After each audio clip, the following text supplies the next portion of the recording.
दोस्तों 11 दिन से लगातार इजराइल और फिलिस्तीन के बीच चलने वाली खतरनाक जंग अब खत्म हो चुकी है और फाइनली फ्राइडे यानी जुमे के दिन हमास और इजराइल के बीच सीज फायर का ऐलान कर दिया गया है। और इस सीज फायर कराने में अगर सबसे बड़ा किरदार किसी देश ने अदा किया है तो वो सिर्फ और सिर्फ मिस्र है, क्योंकि दोस्तों मिस्र यानी इजिप्ट पिछले कुछ दिनों से लगातार इन दोनों के बीच सीज फायर कराने की भरपूर कोशिश कर रहा था, जिसमें आखिरकार मिस्र को फ्राइडे यानी जुमे के दिन बड़ी कामयाबी मिल ही गई। दोस्तों हैरानी की बात यह है कि सीज फायर के बाद जहां एक तरफ इजराइल की फौज अपनी जीत का दावा कर रही थी तो वहीं दूसरी तरफ हमास ने भी अपनी जीत का दावा कर दिया था। हमास ने न सिर्फ अपनी जीत का दावा किया बल्कि फिलिस्तीन के सैकड़ों लोग रात में ही अपने अपने झंडे लेकर सड़कों पर उतर आए थे। कल रात से ही सोशल मीडिया पर फिलिस्तीन से ऐसी बहुत सारी वीडियोस आ रही हैं जिसमें हम लोग साफ तौर पर ये देख सकते हैं कि फिलिस्तीन के लोग सड़कों पर अपनी जीत का जश्न मना रहे हैं।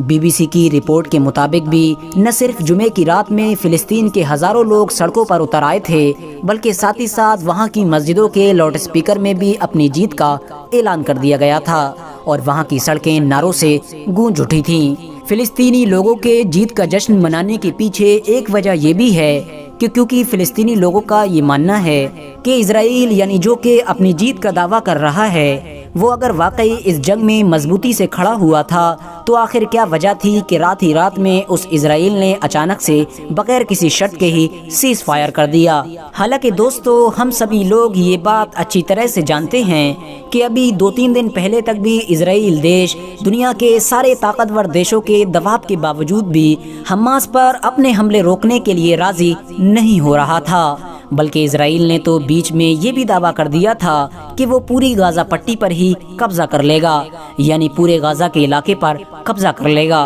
और उसको अपने देश में शामिल कर लेगा। लेकिन दोस्तों अब आखिर अचानक से ऐसा क्या हो गया कि रात रात में इजराइल बगैर किसी शर्त के ही सीज फायर पर राजी हो गया। यही वो चीजें हैं कि जिसकी वजह से फिलिस्तीनी लोग अपने सड़कों पर जश्न मना रहे हैं। हालांकि दोस्तों हैरानी की बात यह है कि रात के 2 बजे सीज फायर का ऐलान हो जाने के बावजूद भी यानी जंग के खत्म होने का ऐलान होने के बावजूद भी हमास ने इजराइल के ऊपर रॉकेट छोड़ दिए थे, लेकिन उसके बावजूद भी इस बार इजराइल ने हमास के ऊपर जवाबी कार्रवाई नहीं की। साथ ही साथ दोस्तों आपको ये भी बताते चलें कि इजराइल देश में इजराइल के पीएम को अपने विपक्ष की तरफ से भी बहुत सारी आलोचनाओं का सामना करना पड़ रहा है और वहां का विपक्ष ये दावा कर रहा है कि हमास और इजराइल के बीच होने वाला ये सीज फायर इजरायली पीएम की कमजोरी को दिखाता है। बात करें अगर मिस्र देश की तो मिस्र देश ने न सिर्फ इस सीज फायर में एक अहम किरदार अदा किया है बल्कि साथ ही साथ और भी तरह से फिलिस्तीनी लोगों की बहुत ज्यादा मदद की है। कुछ दिन पहले ही मिस्र की गवर्नमेंट ने फिलिस्तीनी लोगों के लिए न सिर्फ अपने बॉर्डर को खोल दिया था बल्कि वहां के जख्मी लोगों के लिए मेडिकल सर्विसेज भी प्रोवाइड कराई थी। इतना ही नहीं मिस्र गवर्नमेंट ने एक बड़े बजट का भी ऐलान कर दिया है जिस बजट का इस्तेमाल गाजा के उन सारे इलाकों में किया जाएगा कि जो इलाके इजरायली बमबारी की वजह से मलबे में बदल गए हैं। फिलहाल दोस्तों आज की अपनी वीडियो को हम यहीं पर ख़त्म करते हैं। वीडियो पसंद आने पर न सिर्फ वीडियो को लाइक करें बल्कि अपने फ्रेंड्स के साथ भी ज़रूर शेयर करें और इसी तरह की नॉलेजेबल और हिस्टोरिकल वीडियोस हमेशा देखने के लिए हमारे इस चैनल को सब्सक्राइब करके साथ ही में बेल आइकन को भी प्रेस कर दें।